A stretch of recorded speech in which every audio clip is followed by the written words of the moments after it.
Hello friends, welcome to Kavita medicos education. और ये part second है एम्फाइसीमा का। तो यहाँ पर पहले मैं स्टार्टिंग कर रही हूँ पैथोफिजियोलॉजी ऑफ एम्फाइसीमा। तो जितने भी कॉजेस एंड रिस्क फैक्टर हमने पढ़े थे एम्फाइसीमा के लिए, जैसे कि अगर कोई बहुत लंबे टाइम से बहुत ज़्यादा स्मोक कर रहा है, या फिर एयर पोल्यूशन है, बहुत लंबी टाइम से केमिकल डस्ट में या फिर केमिकल फ्यूम्स में वो पर्सन रहता है, या फिर उसमें अल्फा 1 एंटीट्रिप्सिन की डेफिशिएंसी है, मतलब कि जेनेटिक है, आनुवांशिक है, हेरिडिटरी कंडीशन है, जिसमें क्या होता है कि जो लीवर है पेशेंट का वो ढंग से अल्फा 1 एंटीट्रिप्सिन एंजाइम को नहीं बना पाता है। तो सबसे मेन जो कारण है, हम स्मोकिंग को लेके चल रहे हैं। अगर कोई लंबे टाइम से स्मोकिंग कर रहा है या फिर टोबैको स्मोकिंग कर रहा है, तो स्मोकिंग के अंदर हार्मफुल केमिकल्स होते हैं जैसे कि निकोटीन वगैरह, ठीक है। तो उससे क्या होगा, इन्फ्लामेशन एयरवे एपिथेलियम वॉल्स, ठीक है। जो निकोटीन है या फिर जो एयर डस्ट है, ठीक है, हार्मफुल जो पार्टिकल्स है वो रेस्पिरेटरी ट्रैक्ट के एपिथेलियम वॉल को डैमेज और डिस्ट्रक्शन करना शुरू कर देगा, वहाँ पर इन्फ्लामेशन कॉज करना शुरू कर देगा, ठीक है। क्योंकि टोबैको स्मोकिंग में और स्मोक जो होता है उसमें क्या होता है, निकोटीन होता है और हार्मफुल केमिकल डस्ट होते हैं जो हमारे एपिथेलियम की वॉल पे इरिटेशन और इन्फ्लामेशन करना शुरू कर देते हैं। जब भी हमारी बॉडी में बाहर से कोई ऑब्जेक्ट आता है उसे हम बोलते हैं एंटीजन, ठीक है। अब बाहर से हार्मफुल केमिकल चीज क्या है, डस्ट पार्टिकल है, डस्ट फ्यूम्स है और निकोटीन वगैरह है। उन्होंने हमारे एपिथेलियम की वॉल पे इन्फ्लामेशन इरिटेशन किया है, तो वो कैसा पार्टिकल हो गया, एंटीजन पार्टिकल हो गया। तो जब भी कोई चीज़ बाहर से फॉरेन कोई ऑब्जेक्ट हमारी बॉडी में एंटर करता है और वो कोई इरिटेशन और इन्फ्लामेशन करता है, तो हमारी बॉडी की इम्यून सेल इम्यूनिटी अपना रिस्पॉन्स लेती है।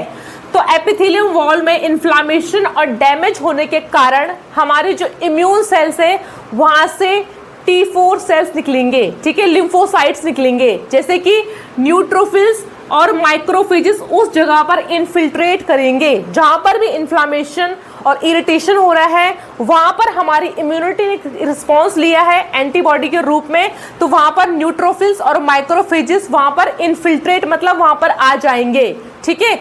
इन दोनों से फिर क्या निकलेगा, एक एंजाइम निकलेगा जिसका नाम है प्रोटीएजेस, ठीक है। इसका नाम तो प्रोटीन से, बट यहाँ पर एक काम बिल्कुल उल्टा करता है, ठीक है। नाम तो क्या है इसका, प्रोटीएजेस है, बट यहाँ पर ये प्रोटीन को तोड़ता है, प्रोटीन का डिस्ट्रक्शन करता है पूरे रूप से, ठीक है। अब हमारे रेस्पिरेटरी ट्रैक्ट में, ठीक है, हमारे एल्वुलर डक्ट में, हमारे एल्वुलाई में एक इम्पॉर्टेंट प्रोटीन होता है जिसे हम बोलते हैं इलास्टिन। क्या बोलते हैं, इलास्टिन। ये होना बहुत ज़रूरी है क्योंकि इससे जो हमारी जो वॉल्स होती है हमारी एल्वुलाई की, एल्वुलर डक्ट जो होते हैं उनकी रिकॉइलिंग कैपेसिटी बनी होती है।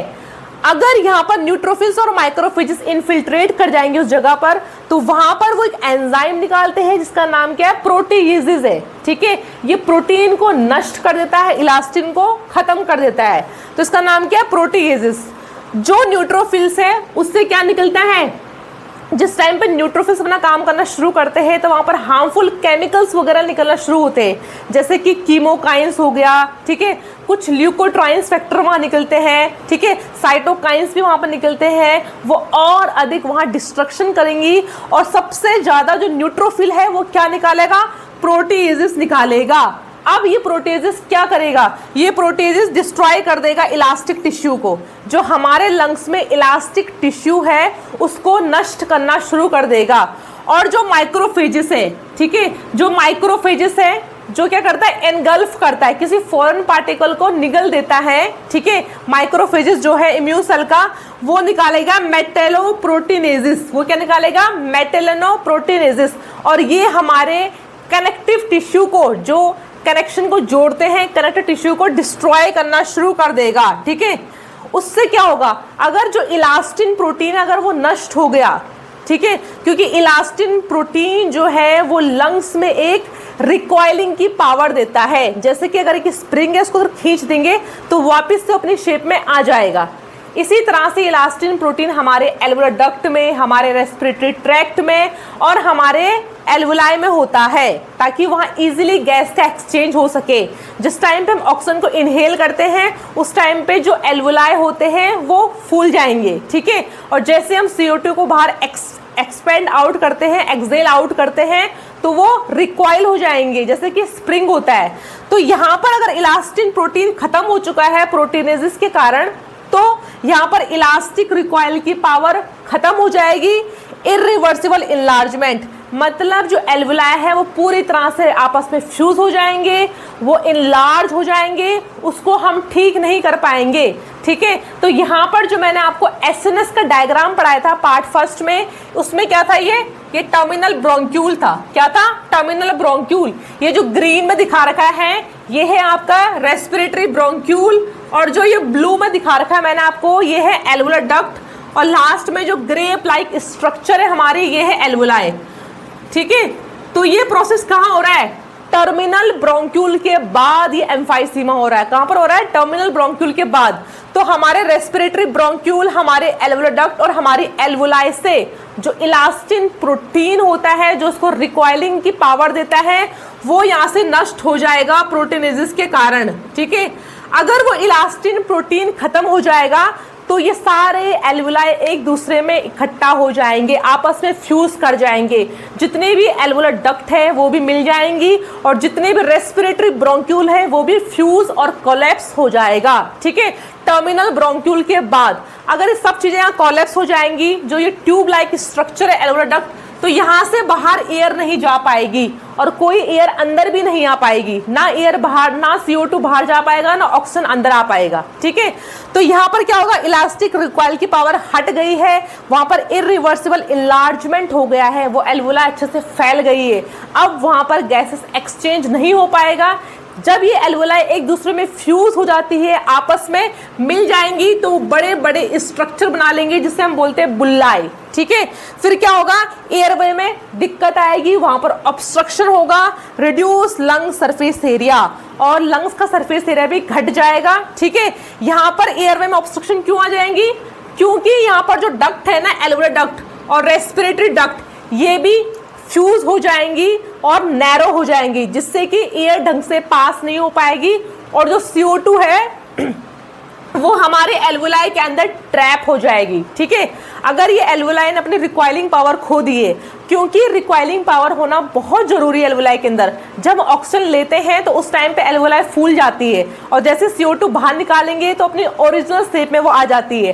बट यहाँ पर वो पावर हट चुकी है, रिकॉइलिंग पावर हट चुकी है, जिसकी वजह से हमारे ब्लड में से CO2 एल्वुलाई में नहीं जा पाएगा और ऑक्सीजन, ठीक है, ऑक्सीजन जो एल्वुलाई में है वो अंदर हमारे ब्लड में नहीं आ पाएगा। तो पेशेंट को हाइपोक्सिया कंडीशन फील होगी, ठीक है, उसके ब्लड में ऑक्सीजन का लेवल घट जाएगा, जिस कंडीशन को क्या बोलते हैं? एम्फाइसीमा, ठीक है। एयरवे भी ऑब्स्ट्रक्शन हो गई, सरफेस एरिया बढ़ गया है, लार्ज सरफेस एरिया हो गया है, क्योंकि वहाँ बहुत सारे बुल्लाई बन चुके हैं, ढंग से एयर का एक्सचेंज नहीं हो पा रहा है। वहाँ पर एल्वुलाई के अंदर CO2 इकट्ठा होना शुरू हो जाएगा और हमारे ब्लड में ऑक्सीजन नहीं मिल पाएगा, जिससे पेशेंट में हाइपोक्सिया कंडीशन हो जाएगी, ठीक है। इसी को हम क्या बोलते हैं? एम्फाइसीमा। अब जो लोग बहुत अधिक सिगरेट पीते हैं और बहुत लंबे टाइम से पीते हैं सिगरेट, तो सिगरेट में ऑक्सीडेंट्स पार्टिकल्स भी निकलते हैं, ठीक है। जो ऑक्सीडेटिव पार्टिकल्स होते हैं वो भी सिगरेट में निकलते हैं, जिनको हम फ्री रेडिकल्स बोलते हैं। जब भी हमारी बॉडी में स्मोक के कारण ऑक्सीडेंट पार्टिकल निकलते हैं तो हमारी बॉडी एंटीऑक्सीडेंट बनाती है उनको रोकने के लिए।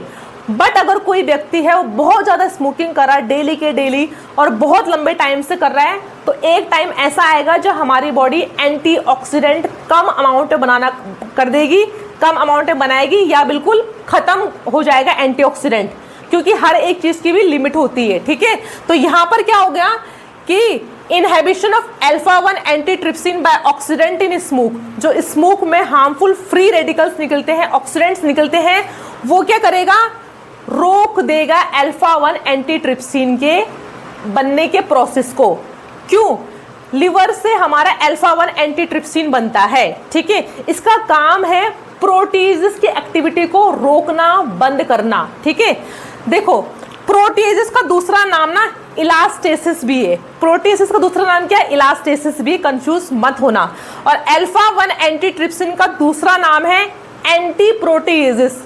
तो हमारी बॉडी में हमेशा बैलेंस होता है, ठीक है। जो गॉड है, भगवान है, उसने हर चीज को बैलेंस रूप में बना रखा है यहाँ पर। तो प्रोटीएजेस और अल्फा 1 एंटीट्रिप्सिन का दूसरा नाम क्या है? Anti proteases. तो प्रोटीएजेस और एंटी प्रोटीएजेस बैलेंस में चलते हैं, ठीक है। जब भी बॉडी में प्रोटीएजेस बनता है या बाहर से कोई हार्मफुल डस्ट आता है तो हमारी बॉडी से जो लिवर अल्फा 1 एंटीट्रिप्सिन निकालती है, जिसको हम एंटी प्रोटीएजेस बोलते हैं, वो इसको बैलेंस कर देता है ताकि ये कोई डैमेज कॉज ना करे। बट जो लोग बहुत अधिक स्मोकिंग करते हैं उनमें क्या होता है? ऑक्सीडेंट पार्टिकल के थ्रू जो अल्फा 1 एंटीट्रिप्सिन है वो लिवर से बनना कम हो जाता है या बंद हो जाता है, ठीक है। वो बहुत ही कम अमाउंट में बनता है। अगर अल्फा 1 एंटीट्रिप्सिन या फिर एंटी प्रोटीएज कम बनेगा तो किसका अमाउंट बढ़ जाएगा? फिर प्रोटीएजेस का अमाउंट बढ़ जाएगा। तो यहाँ पर यही मैकेनिज्म हो रहा है, ठीक है।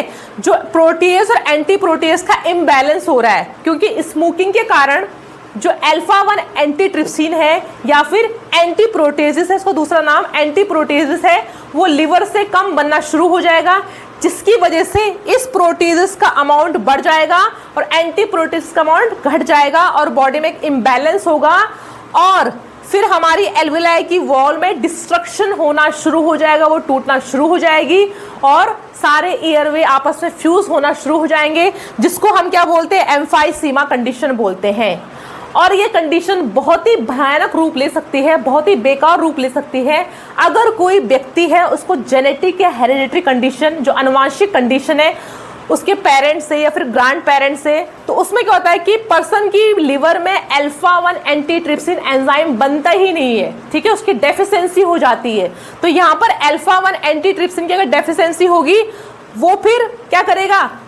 प्रोटीएज और एंटी प्रोटीएज को इम्बैलेंस कर देगा। एंटी प्रोटीएज यहाँ पर क्या है? अल्फा 1 एंटीट्रिप्सिन को ही यहाँ पर मैं एंटी प्रोटीएज बोल रही हूँ, ठीक है। तो बॉडी में क्या हो जाएगा? अगर डेफिशिएंसी होगी इस एंजाइम की तो ऑलवेज क्या होगा? प्रोटीएज और एंटी प्रोटीएज का इम्बैलेंस हो जाएगा, जिसकी वजह से प्रोटीएज अधिक होने के कारण एल्वोलाई की वॉल को नुकसान पहुंचाना शुरू कर देगी और पेशेंट को क्या होगा? एट लास्ट एम्फाइसीमा होगा।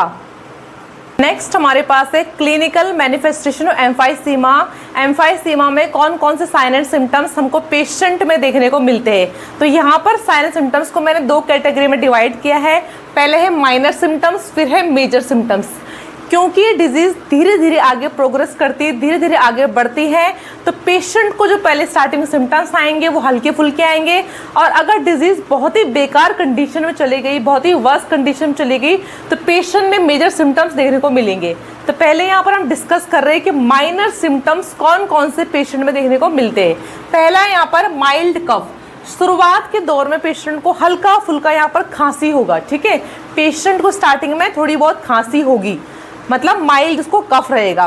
फिर है यहाँ पर डिस्निया, ब्रीथिंग डिफिकल्टी, पेशेंट को सांस लेने में दिक्कत आएगी, उसको ब्रीथिंग डिफिकल्टी होगी।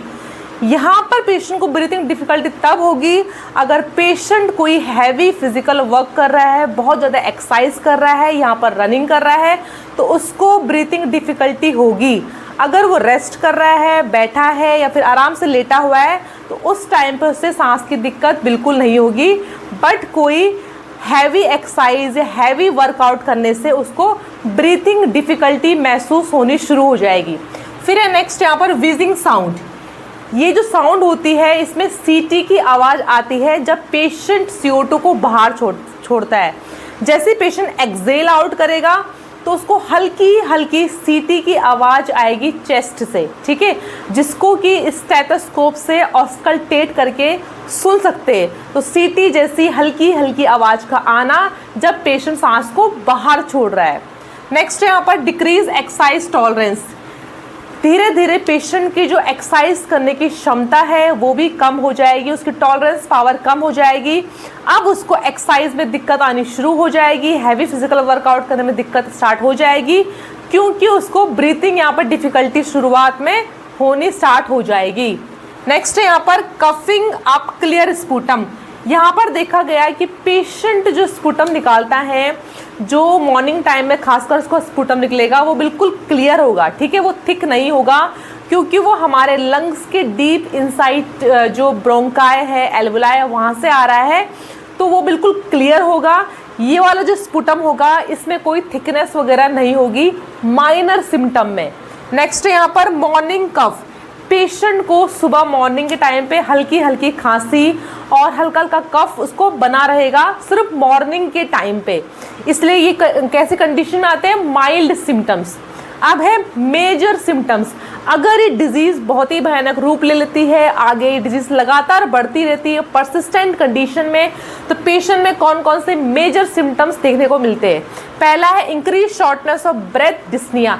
यहाँ पर ही पेशेंट को डिस्निया कंडीशन है, ब्रीथिंग डिफिकल्टी है, बट यहाँ पर जो ब्रीथिंग डिफिकल्टी होगी वो कब होगी, अगर अब पेशेंट रेस्ट भी कर रहा है या फिर आराम से बैठा हुआ है या फिर लेटा हुआ है, तब भी उसको सांस लेने में दिक्कत हो जाएगी। माइनर सिम्टम में उसको एक्सरसाइज के टाइम पे दिक्कत हो रही थी, हैवी फिजिकल वर्कआउट करने में दिक्कत हो रही थी, बट जैसी कंडीशन बहुत सीवियर में जाएगी, मेजर सिम्टम आने शुरू हो जाएंगे, अब पेशेंट को बैठे बैठे लेटे लेटे भी सांस में दिक्कत स्टार्ट हो जाएगी, वो सांस का फूलना, ठीक है, उसको मतलब सांस लेने में बहुत कठिनाई होगी, ब्रीथिंग डिफिकल्टी होगी। नेक्स्ट है यहाँ पर क्रॉनिक कफ विथ म्यूकस। पहले पेशेंट को हल्की हल्की खांसी थी, अब पेशेंट को लगातार खांसी बनी रहेगी और उस खांसी के साथ बलगम भी आएगा, फैलम भी आएगा, ठीक है। अब वो म्यूकस पेशेंट का आना शुरू हो जाएगा, तो उसको लगातार क्या हो गया, अब खांसी बनी रहेगी। नेक्स्ट है यहाँ पर विजिंग। अब पेशेंट के लंग से जो अगर हम ऑस्कल्टेट करें स्टेथोस्कोप से, तो उसके लंग से क्रैकलिंग साउंड, ठीक है, रैकलिंग साउंड या फिर सीटी की आवाज़ तेज आनी शुरू हो जाएगी, उसकी पिच अब हाई हो जाएगी। जैसे पेशेंट सांस को बाहर छोड़ेगा तो उसको सीटी की आवाज़ अब सुनाई देगी, महसूस होगी, इसको बोलते हैं विजिंग साउंड, ठीक है। उसकी जो पिच होगी, आवाज़ होगी, वो ज़्यादा आनी शुरू हो जाएगी। नेक्स्ट है यहाँ पर इंक्रीज रेस्पिरेटरी रेट। क्योंकि पेशेंट को डिफ़िकल्टी हो रही है सांस लेने में, तो वो उसको कंपनसेट करने के लिए, ठीक है, उसको सांस की बहुत दिक्कत हो रही है, सांस में कठिनाई हो रही है, तो उसका रेस्पिरेटरी रेट बढ़ जाएगा, क्योंकि उसकी बॉडी की डिमांड है कि ऑक्सीजन को फटाफट अंदर लो, ठीक है, सांस को फटाफट अंदर लो, तो उसका जो रेस्पिरेटरी रेट है वो बढ़ जाएगा। एक नॉर्मल हेल्दी व्यक्ति का रेस्पिरेटरी रेट 16 से लेकर 20 पर मिनट होता है, बट यहाँ पेशेंट को टैकीपीनिया की कंडीशन शुरू हो जाएगी, वो फटाफट से सांस लेना शुरू कर देगा, जल्दी जल्दी सांस को खींचना शुरू कर देगा, ठीक है। तो यहाँ पर tachypnoea condition, increase respiratory rate patient में दिखाई देगा। फिर नेक्स्ट यहाँ बैरल चेस्ट। यहाँ पर बैरल चेस्ट क्यों हुआ है, बैरल होता है एक लकड़ी वाला, इस तरह से होता है, ठीक है। पुराने ज़माने में इस तरह से लकड़ी का कोई बर्तन हुआ था, ठीक है, जिसमें पानी वगैरह स्टोर करते थे, तो इसका शेप बैरल शेप में। इसी तरह से पेशेंट का चेस्ट भी बैरल शेप में हो जाएगा।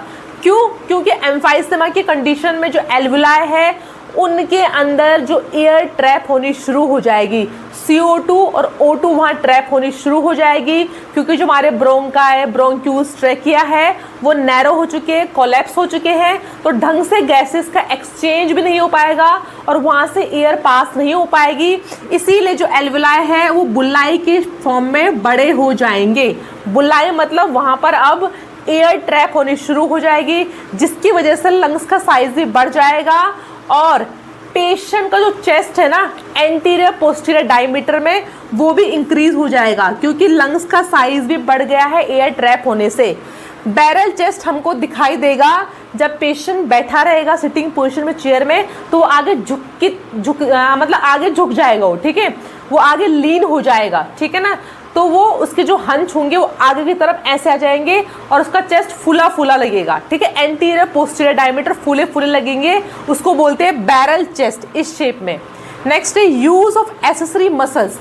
पेशेंट को सांस में इतनी दिक्कत हो जाएगी कि उसको ऑक्सीजन की डिमांड मतलब बॉडी में बहुत ज़्यादा है और उसको डिस्निया कंडीशन हो रही है, सांस लेने में बहुत दिक्कत हो रही है, तो पेशेंट पूरी कोशिश करेगा क्योंकि वो मैक्सिमम सांस को खींच पाए और जल्दी जल्दी खींच पाए, इसलिए उसकी बॉडी की जो बाकी मसल्स है, एक्सेसरी जो मसल्स है, वो भी काम करना शुरू कर देगी। अब पेशेंट पूरे यहाँ की जो मसल्स होती है, नेक की, उसके शोल्डर की मसल्स और उसके एब्डोमेन की मसल्स, सबसे ताकत लगा के पेशेंट क्या करेगा, सांस को अंदर खींचने की कोशिश करेगा।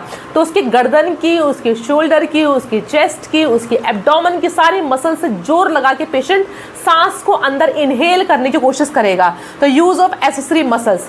नेक्स्ट इसमें फैटीग। अगर पेशेंट को इतनी दिक्कत आ रही सांस लेने में कि उसको पूरा मसल से मतलब सांस लेना पड़ रहा है, नेक की, शोल्डर की, एब्डोमेन की मसल से सांस लेना पड़ रहा है, ऊपर से उसका चेस्ट जो है वो बिल्कुल एंटीरियर पोस्टीरियर डायमीटर खिंच चुका है, ठीक है, डायफ्राम फ्लैट हो जाएगा, नीचे आ जाएगा, लंग्स का साइज बढ़ जाएगा और पेशेंट को पूरी ताकत से सांस खींचनी पड़ रही है, तो उसको फैटीग कंडीशन महसूस होगी, ठीक है, वो बहुत थका थका फील करेगा, उसको थकावट होनी शुरू हो जाएगी।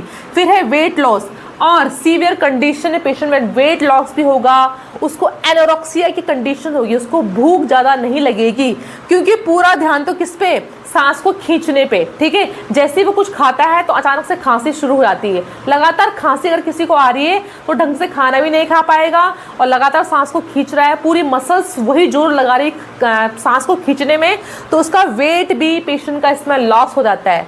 नेक्स्ट है यहाँ पर चॉकिंग सेंसेशन। ऐसा लगेगा जैसे गले में कुछ चीज़ फंस गया है, ठीक है, क्योंकि गैसेस एक्सचेंज नहीं हो पा रहा है, गैस वगैरह पास नहीं हो पा रही है, ऊपर से वहाँ बलगम जम रहा है, म्यूकस जम रहा है, तो पेशेंट को गले में खराश सी होगी, उसको चॉकिंग सेंसेशन फील होगा। नेक्स्ट है यहाँ पर साइनोसिस। यहाँ पर एम्फाइसीमा में साइनोसिस क्यों देखने को मिलेगा? साइनोसिस मतलब होता है ब्लूइश डिस्कलरेशन, किसी जगह नीला पड़ जाना। तो पेशेंट के यहाँ पर जो फिंगर टिप्स है, जो पाँव के टोज है, उसके जो लिप्स वगैरह है वो पूरे ब्लू पड़ जाएंगे। बट यहाँ पर ध्यान रखना, साइनोसिस की कंडीशन पेशेंट में तब देखने को मिलेगी अगर पेशेंट को एम्फाइसीमा के साथ साथ क्रॉनिक ब्रोंकाइटिस भी है।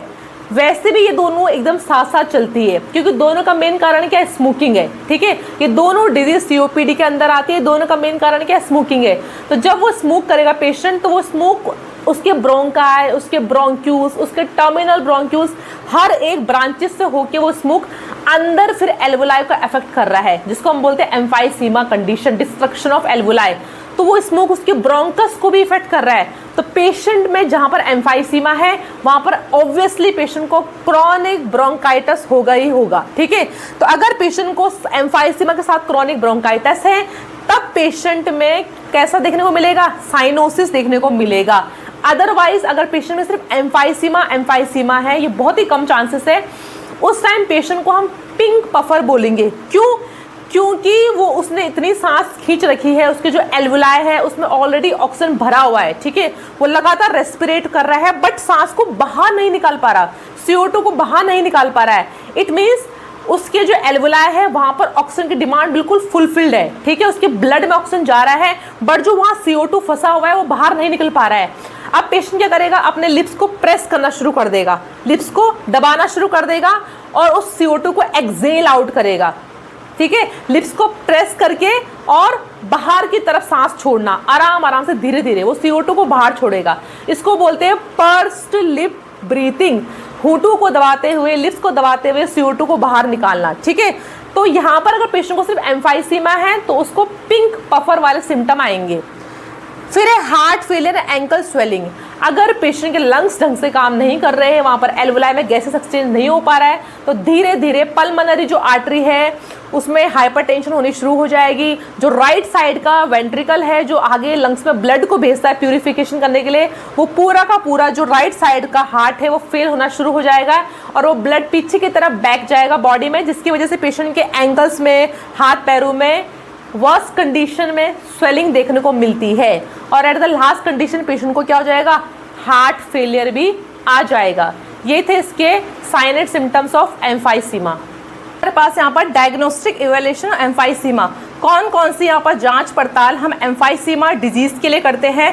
पहला है यहाँ पर health history and physical examination.